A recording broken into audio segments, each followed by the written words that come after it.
Bonjour, donc on va faire la correction des exercices.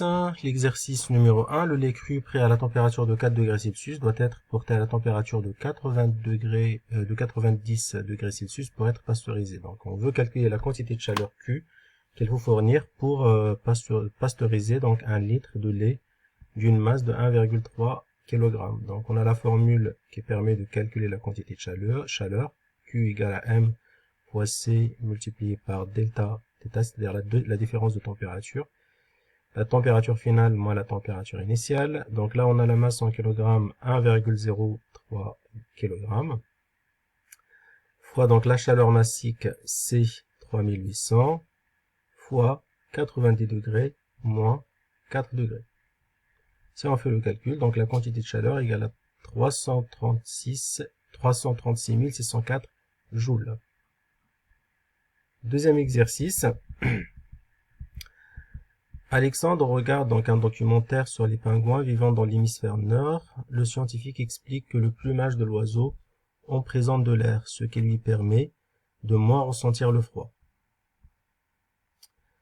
Donc là, je vous donne donc un tableau avec le C, c'est-à-dire donc la chaleur massique de l'eau, donc 4180. Lambda, c'est ce qu'on appelle le coefficient de conduction thermique de l'eau, donc 0,6. Et pour l'air, la chaleur massique 1005 et le coefficient de conduction thermique 0,0262.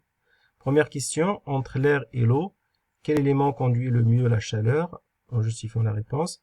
Bien sûr, c'est l'eau qui conduit mieux la chaleur parce que le coefficient de conduction thermique de l'eau est supérieur au coefficient de conduction thermique de l'air. On a vu que c'est ce coefficient-là qui détermine donc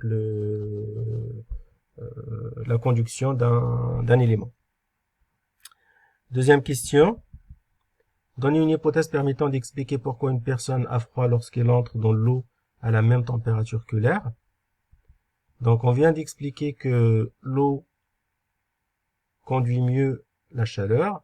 Donc la sensation de froid qu'on a au toucher d'un objet n'est pas liée à la différence de température entre notre corps et celle de l'objet, mais dépend de la quantité de chaleur transférée. Et cette quantité de chaleur transférée, comme on vient de dire, dépend de la capacité d'un objet à conduire la chaleur. Dans ce cas-là, donc c'est le froid, et dépend du coefficient de conduction thermique. Donc dans l'eau, le coefficient de conduction thermique est de 0,6. Donc on aura forcément une sensation de froid quand on rentre dans l'eau. Donc ça s'explique aussi par ce qu'on a ici. Donc l'oiseau présente de l'air. Donc l'air c'est une sorte d'isolant, parce que donc si l'oiseau est en contact directement avec de l'eau, il aura une sensation de froid